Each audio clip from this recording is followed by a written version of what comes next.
গল্পটার নাম হাসি ফোসকা আর চকলেট বানর।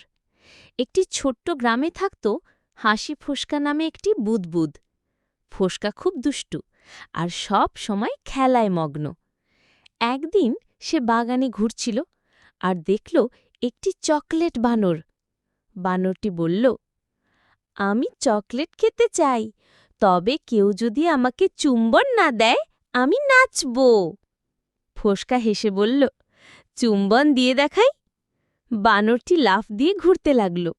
হঠাৎ বানরের পা দিয়ে চকলেট ফোঁটা ফোঁটা লাফে লাফে সব ওড়ে। ফোসকা হাত মেলাতে লাগল আর সব পাখি, গাছপালা, এমনকি কাঁঠালও হাসতে লাগল। ফোসকা আর চকলেট বানর একে অপরকে খেলতে খেলতে পরপর ফুসকায় ঢুকিয়ে দিল। আমি কখনো এত মজা পাইনি, বানর চিৎকার করল।